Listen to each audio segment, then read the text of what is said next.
I did, I have always um, been involved in creating art since I was very little because I was always a kind of quiet, internal type of child.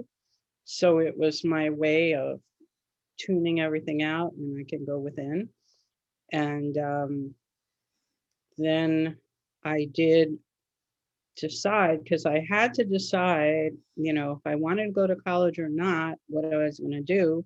Because I had a plan where I was going to work, save money, and travel the world. And then I wanted to go live in Paris and be an artist. That was my plan. But, the universe has different plans for you, as I learned. So um, I had been studying Western astrology at this place called Sri Center, which was in New York City on 51st Street, and with a teacher named Jerome Rainville, who's now not alive anymore.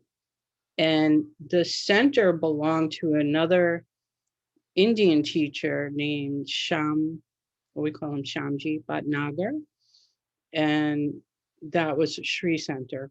And I was studying with him. I was studying all about chakras and chakra psychology. And Jerome, who became my friend, he said to me that I should go meet. Well, his name is Harish Johari. He said you should go meet Harish. Those of us that were close to him call him Dada.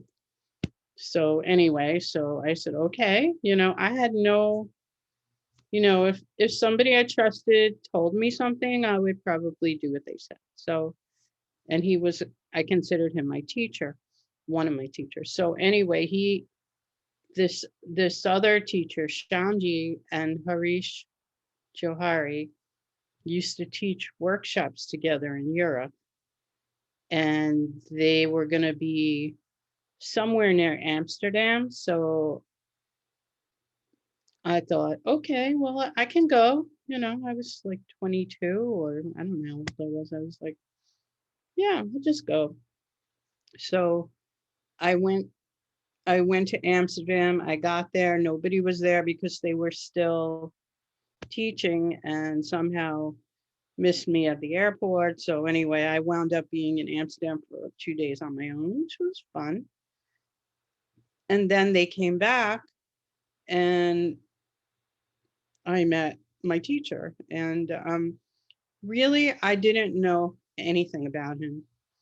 So it's like people ask me that question. Well, what attracted you to the work, what he did?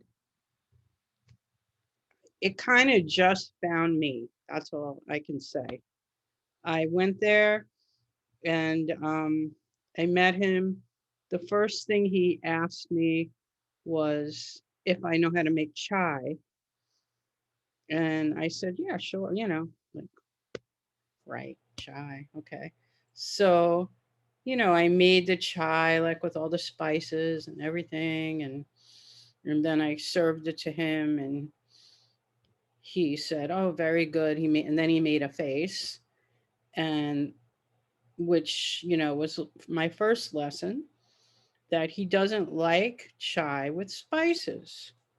He just likes it with milk. You know how you boil the milk and the water and then you put the tea in? That's how he liked it. No spices and then sugar. So I knew from that day on I was never going to make the spiced tea for him. Just not.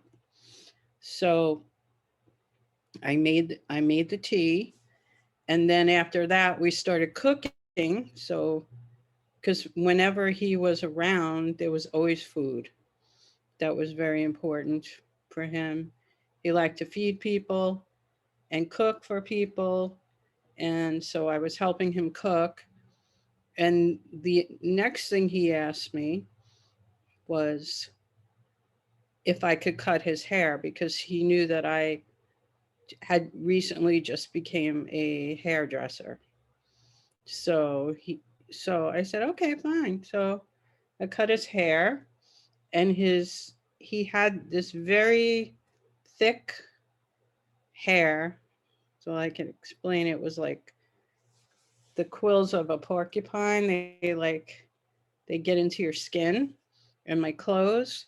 So, I wasn't staying at the house where he was, so I didn't have a change of clothes or anything. So, um, he actually gave me um, one of his kurta pajamas. And he used to wear them all the time, white kurta pajamas. So I was like, okay.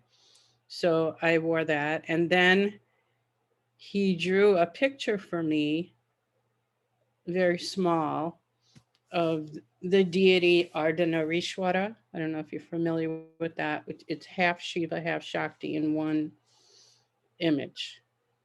And I really like that image anyway. So he drew that. And I had never seen this before. So, it's not like I went there trying to study this because I didn't. And so he said, okay, he gave me a set of watercolors, and I sat in the corner and he just said paint, no instruction, anything. So, I mean, I think he did tell me what the skin color was supposed to be and the clothes color was supposed to be on each deity. That much I knew, but the rest I didn't know. So, I sat there and I painted, and I was very happy because I didn't have to talk to anybody. I was a little shy back then, still shy, but not as bad as I was then. And people were coming in and out to visit him. So it was nice for me, and so that was me starting to learn about deity painting and wash painting. And then okay, so this was in 1979. And so then he came from 1980 onward. He came to New York every year, and he also used to go to California, but New York was where I lived. So I used to go wherever he was. I would, I would just, whatever he was teaching, I wanted to know because I was fascinated by him, and there was something calling me. It wasn't like, I knew about any of these things because I didn't. I didn't know much. So, um, yeah, so in one workshop he taught yantra. So that was my introduction to it. And the way that he would teach is the first yantra you could learn, or that you would have to learn before you can learn the other ones, was the Ganesh yantra.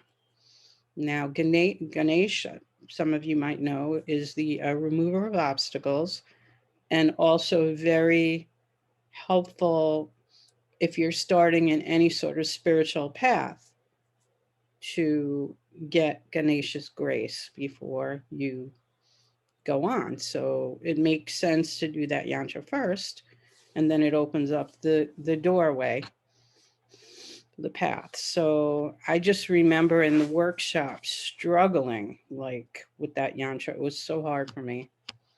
And I often see that in some of my workshops where some of the students are having a really hard time. I mean, I remember crying because I did not like it. I did not like the colors. I like the colors I like. I want to be free. I want to express. So it was a good practice for me to follow. I had to follow the rules, and I had to follow the colors because it's very specific, which I'll explain more as we go along. So yeah, so then I started very seriously studying the deity painting with him. So he used to give me drawings of deities, and he actually had me learn the deity Saraswati, the goddess of art and knowledge and learning and many other things.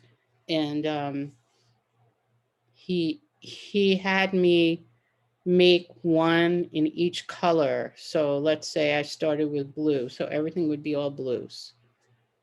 and that's how I learned the wash technique and shading and tone. And then I did the next one, let's say all greens, and I did one all reds. So I did it in a lot of different colors before he actually gave me the correct colors. So it was good for me, and I just accepted it. I never really questioned anything. I mean, he was my teacher, and if he said to do something, I did it. That's, Yeah, and for those who may not know, he's very, very well known and famous for this technique. And I don't know what his, first mhm, books were, but I know when the Chakra book came out, I couldn't wait to get my hands on it. It was absolutely stunning. So mhm. yeah, but there may be people in our attendees that are not familiar with him. So I just wanted to stress he is very well. Well, before he was a writer, well, he was many things. When he was young, he was a poet, and then he was a sculptor. So he used to sculpt and make the deities in his local temple, and he lived in Borelli and later moved to Haridwar. But that those sculptures are still there in those temples. Like he made one of Shiva that was a fountain, so out of Shiva's head came water and other things. So and also he painted. He was an artist, and he did a whole series of paintings on the Ramayana, Ramayan, however you want to say it, and many other deities. Very beautiful. His iconography was amazing. So I learned that from him, and yeah. So And maybe we can just show. I just took a few pictures off of your website, okay. and Vladimir was just going to put them up to show folks the type of beautiful art that you do. Oh, You thank may want to say a couple words about you. Yeah, each. that's Ganesh, and that came from the drawing. Well, I drew it, but I copied it from his drawing. And this is on silk. So this is the wash paint. I learned the wash painting first on paper, and then I learned it on silk, and now I'm back to paper. I like paper better. Mm, So yeah. next. Oh, okay.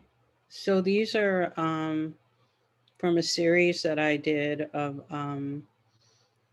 the combination of mandala using the Vedic square, which I will explain a little bit, yantra and deity all in one with the wash. So on the left is Kali, the goddess of transformation and destruction and taking you away from time bound things. So basically, things that are no longer necessary, she gets rid of for you. And I could say that's true in my life. And then the one on the right is Saraswati, and her yantra's in the middle, and she's playing, I believe it's a veena, Hmm. and Yeah. each deity holds different things in their hands, and they all have meaning. So Maybe I can just ask you a quick question. If I heard right, Mavis, for Kali, did you say that this picture includes both a mandala and a yantra? yes, it does. So Hmm. you see, there's like a design, sort of like a pattern behind her, and Mm, a star mm-hmm. that Yep. I created by using this number grid called the Vedic square that creates patterns. And I'll show you other ones so people know Okay. what I'm talking And about. and Yeah, you'll explain the difference maybe at some point too of mandala and yantras because I know we're absolutely. discussing both of them. Perfect. Hmm. I think we've got one more picture. Oh yeah, Oh, beautiful. that's in my son's house now. That one's not for never Gayatri. be for sale. That's a Gayatri, Yes, and she's considered gorgeous. the mother of the Vedas and connected to light and healing. And somehow I connect that one to my granddaughter being here. So Hmm, hmm, yeah, it's, beautiful. it's in their bedroom. So just leave it at that. Great. Thanks. Yeah. Oh, we've got one more. Okay. Oh, okay. So the one on the left is Shiva and Shakti together. Well, they're separate, but they're coming together. And that's a mandala behind them. And the one on the right is a Venus yantra with a mandala. And I don't know, I was trying to come up with some sort of Venus energy. So I made those ladies. Yeah, very, very nice. Yeah. Lovely. And the colors are connected to the planet. And Hmm. yeah. Great. Hmm. Good. Well, thank you. Thanks, Adamir, for showing that. And we'll just turn it over to you, Mavis, to Okay. Great. share your wisdom and knowledge with us. Okay. So I would like to put a yantra up on the screen. I share my screen. Is that what you want me to do? Okay. Yes, if you would like to share screen, and then you should be able to. Whoops, there we go. Do you see that? Yes, we do. Hmm. So, yeah, I don't really want all those other things on the side, but it doesn't matter. That's okay. Okay. Can I make it bigger? I might be able to. No. All right. So anyway, this is a yantra, and this happens to be Ganesh yantra, the one I was saying that I struggled with. And the reason why I struggled with it is because I really just didn't care for the color combination. But now when I look at it, I like it. So, because I understand what it does. And colors all have meanings.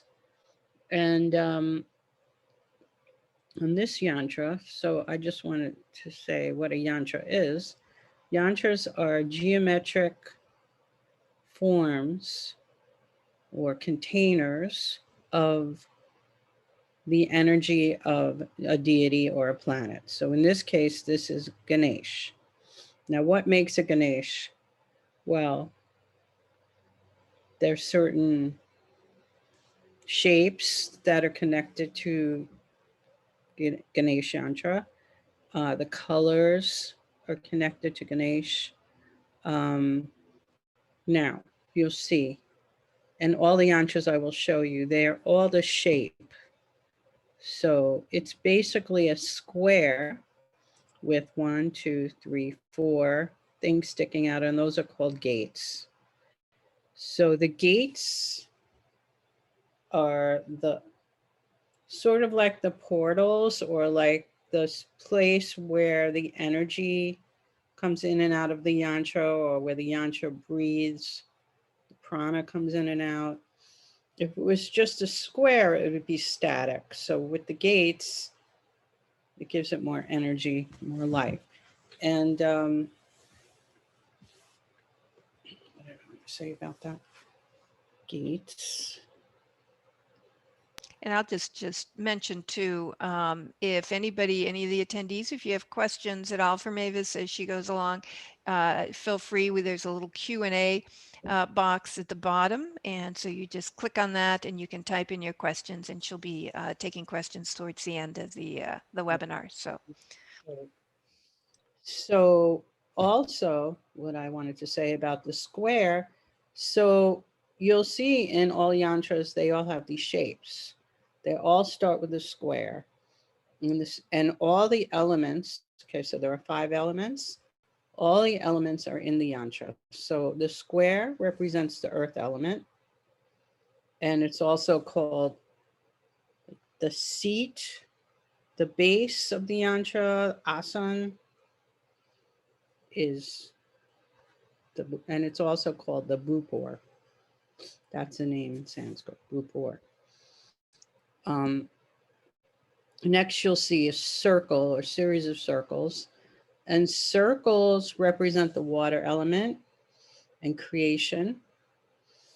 And many yantras have 8 petals like this one. Some of the other ones have more, like the Sun Yantra has 12 petals. And I'll show you some other ones. But so this This one has 8 petals, and the petals are connected to the lotus. So it's connected to purity. And there are 5 elements and 3 gunas.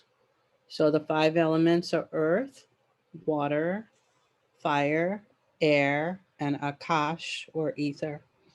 So that those are the five petal oh excuse me petals, and then the 3 more is connected to the gunas. So the gunas are sattva, rajas, and tamas, and you probably many of you know what that is. So if you don't, I'll explain it. So then we're moving inward, and then the triangle is connected to the fire element. And some yantras have upward pointing triangles and some have downward pointing triangles. This one has an upward pointing triangle. And upward tends to be more male in energy. It also is more, the energy is more outward, which isn't necessarily male, but that's that's how I learned anyway. So it's an outward energy, it's upward. And when you have a downward pointing triangle, it's more feminine, and it's still fire, but there's also a water thing connected to it as well. And in this yantra, there's a 6 pointed star. And sometimes when people see that, like my mother, she goes, "Oh, it's the Star of David, or it's a Jewish star." So there must have been some sort of connection somewhere between ancient civilizations, because these are archetypal images. They're it's geometric, and many cultures have them. So the 6 pointed star is a combination of an upward and a downward pointing triangle. So when you put the two together like that, it creates balance and harmony. And then in the center is the bindu, which is the center point. And what I wanted to mention about the bindu, okay, when you start to draw a yantra, because that's what I teach, is how to construct the yantra and then color it. So we start by always, and in mandalas as well, we start by finding the center, and that center point becomes a bindu. Now you could just keep it, just have a bindu and not have anything around it, but that would be not so much fun. So the bindu is a point of creation. So we start with the bindu, then we create this whole circle, and then we go back in the end to the bindu. So it's the point of creation and the point of, what do you call it? Dissolution. Did I say that right? Where it dissolves and you go Yeah. back Hmm. the way Yeah. you can. Yeah. Yeah. So that it's a game, you start because you have a desire to create, and then you go back. Cosmic consciousness. And so, and the nice thing about working with yantras is that you're working with both hemispheres of your brain, left brain, right brain, um, because when you're making the yantra, each yantra has a mantra that goes along with it. And you're supposed to be chanting the mantra while you're drawing and painting the yantra. And when you do that, it infuses the yantra with the energy of that particular deity that you're working with or planet. So when I make it like Ganesh, I chant Ganesh mantra over and over and over again while I'm making it. And that gives it the energy of Ganesh. And mantra, when you're saying mantra, that is a left brain activity because it's verbal. And drawing and painting is more of a right brain activity. So when you're doing both, you're, well, one, you're calming your left hemisphere. And we can certainly use more of that in our culture. And it also takes you to a centered, focused place because both the hemispheres are calming down and you're going into the center. So it helps you to go inward and become still. So the bindu is like the still point, and when you're creating a yantra, the process of making one is a meditation, which you're going inward, and then you can also meditate on it, when you're finished, and you could use it as a meditation tool. But making it is a meditation. This I make this joke sometimes. It's not really a joke, but it's like I've never been a meditator. It's like not something I can do well. My mind is too active. But I could sit for 4 hours, maybe longer, creating this without moving, without getting up, being perfectly still and happy. So that's a success for me, in terms of meditation and being still and calming my mind. So that works for me. Might not work for everybody, but it works for me. Okay. So that's what a yantra is. So do you want me to tell you what the difference between a yantra and a mandala is? Sure, sure, that would be great. Okay, so a mandala is also circular. And actually, a yantra is a mandala, but it's a um, very specific, structured mandala. You don't vary if you're working with a specific energy or deity. So mandalas are more freeform in the sense that they come from your intuition and your internal world, and you're putting it out on the paper. But you're starting sort of in a circle or creating a circular feeling. Um, Now I work with where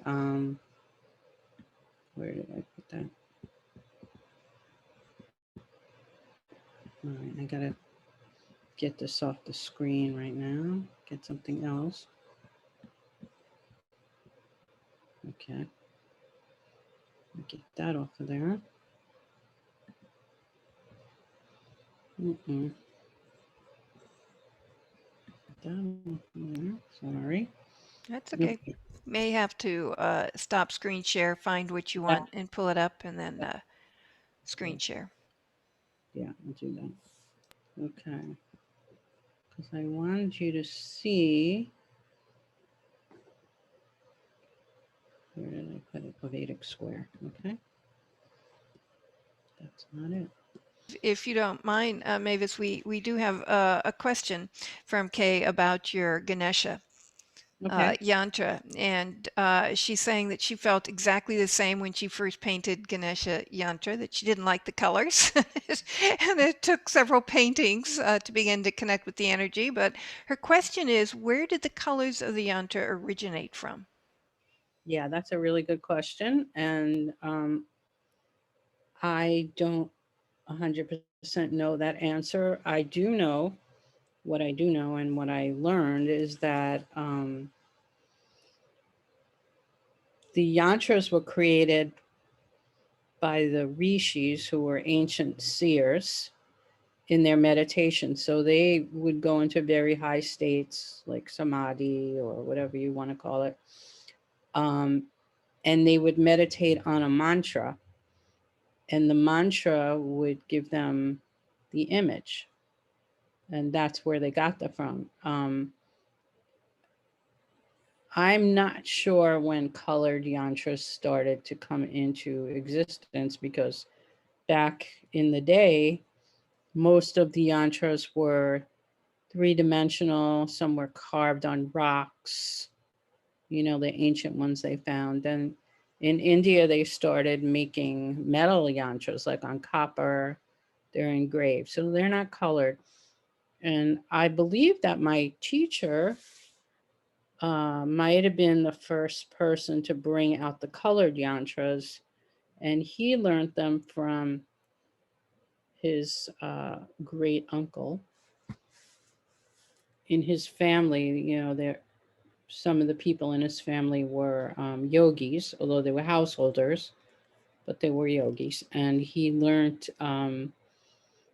He one year he went to take care of his granduncle, and his granduncle, I guess, saw that he was restless or whatever, so he gave them this activity of making yantras, and he learned them from him.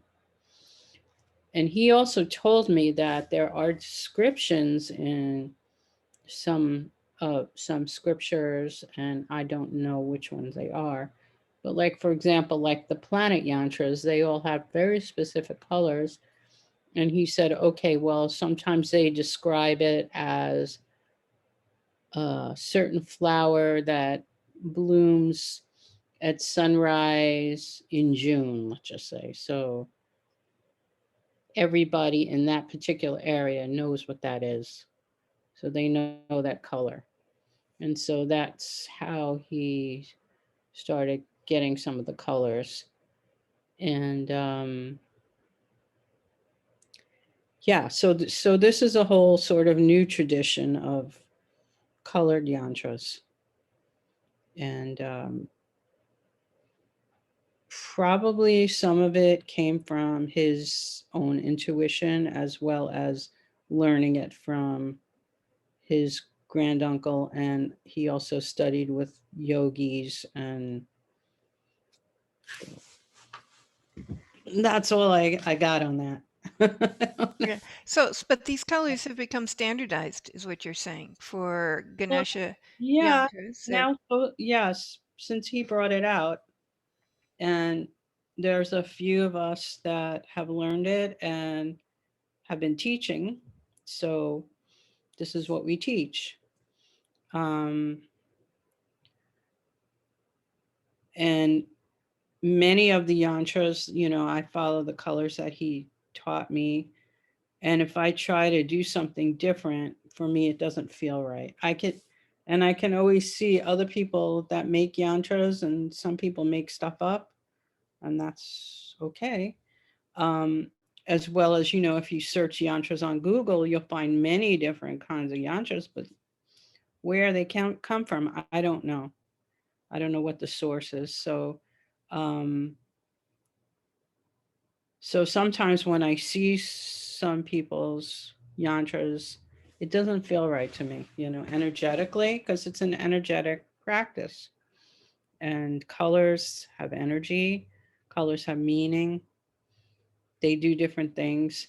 So I don't like to tell people this, because if you and put this idea in your head, but if you make a yantra and you meditate on it, if you stare at the yantra for like till, let's say, your eyes water, like if you were staring at a flame like chatak, and you close your eyes, you will see the after image of the yantra. And that's a meditation too, where you can just meditate on the after image in your third eye. And in most cases, you'll see the opposite colors of what is there on your paper. So that's really interesting, because like if you're painting with a green and you don't like it, when you close your eyes, you're going to see the opposite. Now, interestingly, with Ganesh Yantra, all the colors in that yantra are like opposite colors. So it's really a yantra about balance and harmony. And that's what the effect it creates on the body. And sometimes when you're working with something, and if you have an aversion to it, it's good to examine that, like why you don't like it, or what is it, because I did that with the planets. I made yantras of all the planets. Do you want me to show those? Yes, definitely. Okay, let me get them back up on the screen. Yeah, whatever you would like, but eventually would be also very interested in your relationship Okay, yeah, mantras. that too. Yantra. Okay, so I have to share my screen now. Okay. share.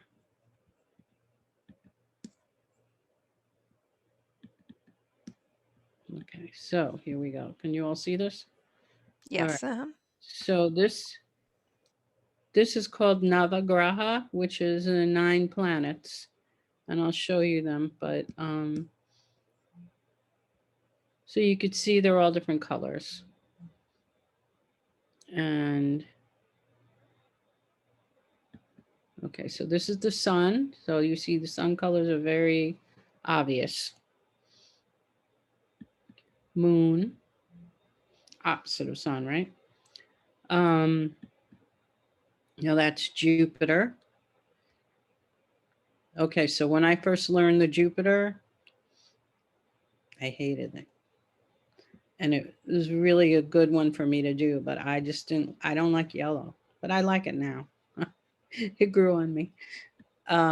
This is Mercury, the greens, Venus, which is very beautiful, um, Mars, and this is Rahu, which is the north node of the moon, and Ketu, which is the south node of the moon, and Saturn. So Saturn, we just did a workshop this weekend on Saturn Yantra.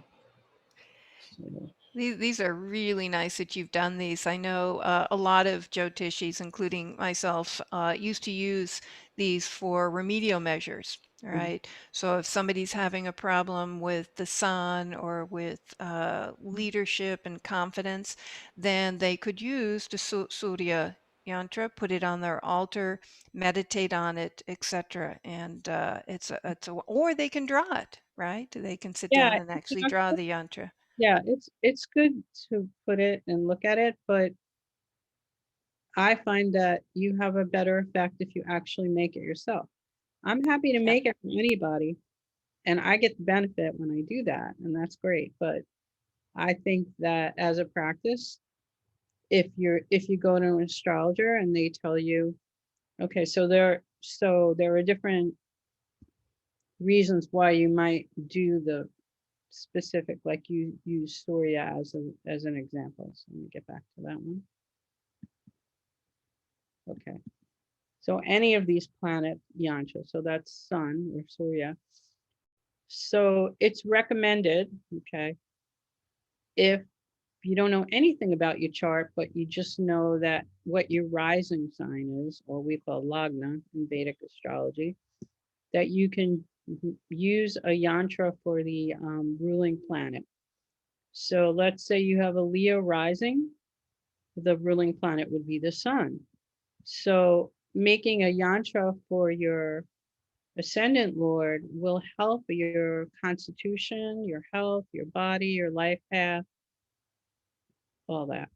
So that would be one reason why you might make use a planet.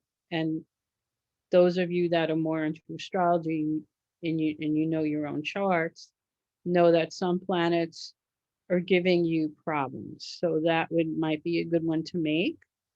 Um, and it's recommended to make 40 of a yantra if you're gonna make one, if you really want to see change.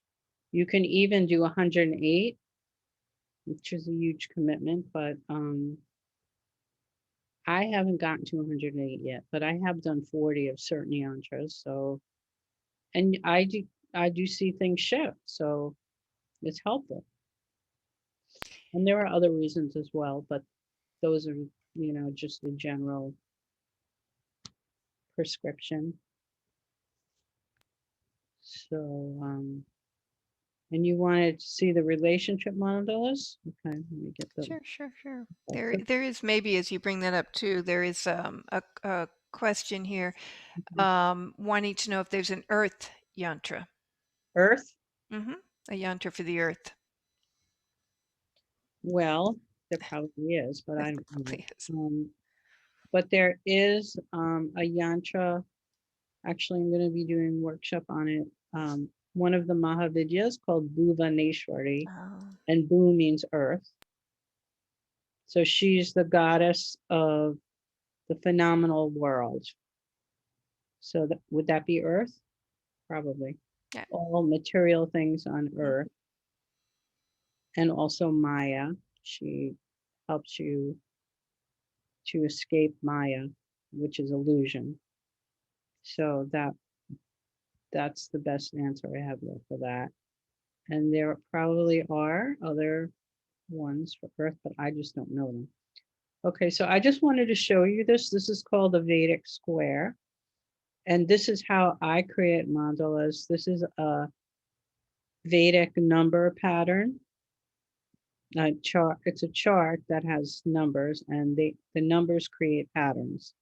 So I create patterns like designs from the numbers. So let's say, for example, I wanted to do something for number one, sun.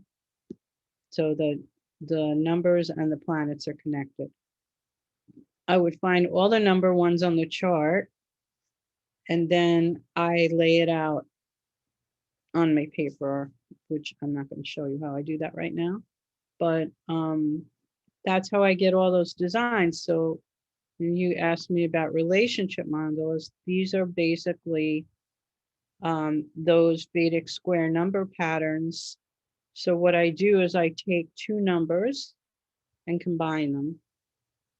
And usually there's two numbers that we work with in this system. One is called your destiny number and one is called your psychic number. So I take two people's destiny numbers and place them together. So what I did was here, I took my own number and I did my number with every number just because I wanted to understand how the energies of the planets work with me. And it's very interesting because for me, like some of them were very easy to do together and some of them were not. So you have to look at that. It's like, well, and I believe when you make these relationship mandalas, it creates more harmony. You have to make it look beautiful. Like if you're doing two people's numbers together, you want to make a beautiful image, even if you don't like the colors together. Like I'm supposed to do one for my son and his fiance, and I'm not loving the color combination, so I have to work on that. So we'll see. So I'm curious, how do you determine your destiny number and your psychic Okay, number? so I can just tell you quickly. Your psychic number is your birthday. So for example, um, if you write your full date out, the month, the date, and the year, the full year. So your psychic number is your date. So let's say I'm born on October 3rd, 1956. So I'm a three because I'm born on the 3rd. And in this system, we reduce everything down to a single digit, even if you're born on the 12th, you're still a three. Born on the 21st, you're still a three. So that's how that works. And your destiny number, you add up the full month, date, and full year. And then you reduce it to a single digit, and that's your destiny number. So that's how that works. Thanks. Thank you. Yeah. So another one. Yeah, this is another one. So I didn't tell you what this one was. This is a number 3, which I am, with a number 4. And number 4 is connected to Rahu. So you can see the colors. The Jupiter colors are yellow, and the Rahu colors are the earthy kind of colors. Okay. Now here's another one I did for somebody. I think it was a wedding present for my nephew. So this one is number 9, Mars, and number 2, Moon. It's an interesting combination and not a likely combination, but somehow it works. Here's another number. This is a number 3, Jupiter, with a number 9, Mars. This is just Jupiter, number 3. So it's all yellows. And this is one that I did for somebody. Oh yeah. No, this is mine. I did number 7 because I'm 7 destiny with number 1, sun. So this one was challenging because the number 7 colors are like smoky greens and khakis and those kind of colors. And the number 1 sun colors are like bright, like orange and red. So how do you make it go together? So I think this one works. I know I was happy with this when I did it. It was a challenge though. Have any other ones? Okay, here's another one. So this one is Rahu and Ketu together. So number 7 and number 4. So you see the 4 colors of those earthy, smoky colors, and the 7 colors are the green, smoky greens, not bright greens. And this is another one. This is number 7, because I see the green there, with, it looks like Venus, number 6. That's it on that. Stop sharing. Okay, so those are the relationship mandalas, and I think they're really fun to make. Did you come up with that way of Well, doing relationship? yes and no. Yeah. I mean, we, it was never called relationship mandalas, and what I did learn was that, I could take my psychic number and my destiny number and create a pattern from Mhm. both numbers together. So that I did, but then I thought about it a lot and I was like, yeah, well, destiny, 2 destiny numbers together in a relationship, because everybody's interested in relationships. That's Um, right. what does that look like on as a pattern and color wise and all that. Um, so yes, in a way I did. Good. Yeah. So anything else you want me to tell you about? Well, let's just see if there's a question that just came up here. How do these benefit individuals in their daily life? Are these related to birth charts? So I think they mean the I'm assuming the relationship charts. The relationship mandalas Mandalas. or the Yes. yantras? Okay. I'm not sure. It just says, are they related to birth charts? No, they're not related to birth charts because I'm working with numerology and numbers, which are connected to planets. So in a sense, Hmm. yes. But I think that if you have an image like that, let's say on your wall, and every day you have to see it, it's a reminder of something beautiful. And um, it's also good you know, if somebody that's a couple makes it, because then I believe it can create more harmony and understanding. So, Good. So we would just open it up for any questions. I know a couple of you have been putting in the Q&A box, but you can feel free to also put in chat.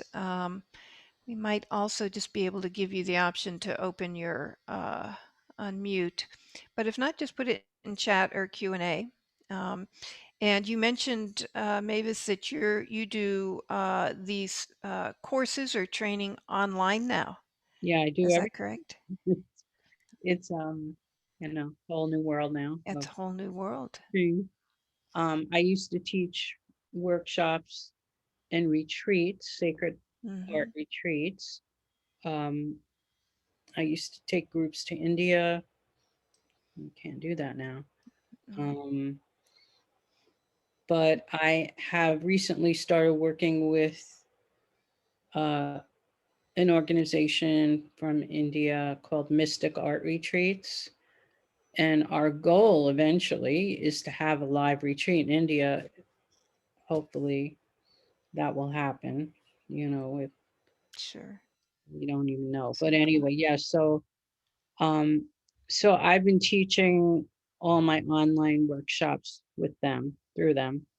And so right now we just recently started a Planet Yantra series, and this weekend we did Saturn or Shani.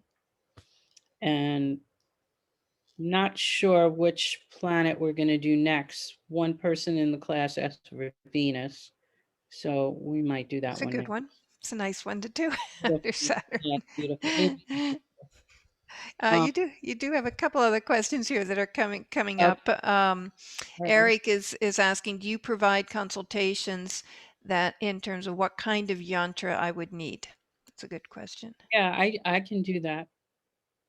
And do you want to maybe even type how do they contact you? What's the easiest way? Just go through your website. Yeah, where do you want me to type that? You could just put it in the chat. Yeah, so if you go to my website, let me put it there. I can even Sacred. motherarts.com. Com. If you go to my website, Perfect. um, there is one. You have to search through it, and I'm going to probably redo my website because it's a lot of stuff on there. But you can find where I have it listed that I do that yantra consultations, and so how I do that is I will make your astrological chart. I'm not giving you an astrological reading, but I'm looking for certain things in your chart to help you, with to find the right yantra. So I do that. And relative to horoscopes, there's another question here that says, if you have more than one planet that needs to be strengthened, as we all do, in that sense, may you have to combine one, may you have to combine one, then one planet's color together. I guess, do you bring the two colors together? Good question. Must depend on those two planets a bit. It it depends. I would say probably make one of each yantra if you're making yantras. And I mean, I have done that where I created a I don't know where it is. I'd like to show it to you though. Sure. Let me see if I can find it. Hang on. Might be under art.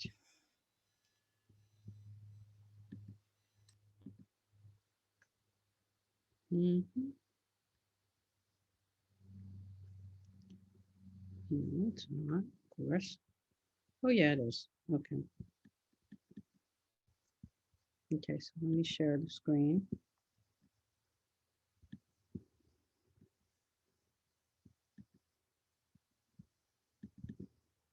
Okay, so what this is, you can see in the middle there's a yantra, and it's a moon yantra. And I don't know if you all know what sati sati is. It's a Saturn cycle in one's chart, and it lasts for a good 7 years, I believe. So, and it's connected to the moon. So Saturn goes in the sign before your moon, the sign that your moon is in, and the sign after your moon. So I wanted to see what that looked like. So what I did was is I created the moon yantra, and then I work with the Vedic square pattern for Saturn, which is number 8, and I created the design behind the yantra. And then I worked with colors for Saturn and the moons because I wanted to see what that might look like. So that's what it came out for me. If somebody else did it, it would be totally different. Yeah. Looks great. You can certainly see the shiny in there. You can see. Okay, let me stop that. And let's see, we do have just one more question here. Okay. Do you conduct workshops geared towards the special watercolor techniques used by your teacher? Oh, like the wash painting technique? Yes. Hmm. Yeah, people have been asking me to do it, but I prefer to do that live. Um, just because it's a little complicated and on Zoom in a group, I don't think it will work particularly well. Um, I might make a video of me doing it, and that might be helpful for people. Um, or I could teach it online, but one on one, because I have to see like, what the person's doing. And yeah, so I will do that. And I just want to say that the next workshop I'm going to be teaching online is we also started a Mahavidya course. So that will be Bhuvaneshwari. Who brought that up, right? So I believe that's June 5th and 6th or something like that. It's on my website. The schedule's there. It's also on Facebook and on Instagram.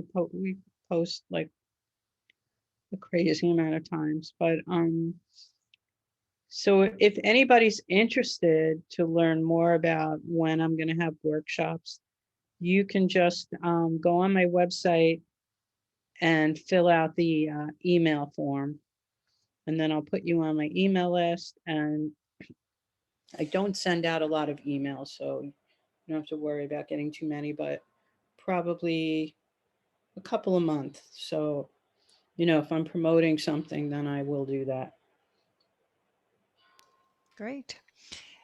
Well, we really appreciate it, Mavis. I think that's some good questions that we got from the attendees, and really appreciate you taking the time here to show us some of your beautiful drawings and explain a little bit more about this sacred art of yantras and mandalas. Yes. So very, very much appreciated. And again, if anybody is interested in seeing more of Mavis's drawings, she has number of them on her website, and also, as she was saying, her workshops. Yeah, and also Instagram. Follow me on Instagram. There we go. Sacred Mother Arts on Instagram. Perfect. Yeah. Good. Well, thank Okay. you again so much. And yeah, you've got a couple of thank you, wonderful talks, some feedback from the attendees. So Great, great, great. thank you. Really, very much appreciate it. Namaste. Namaste.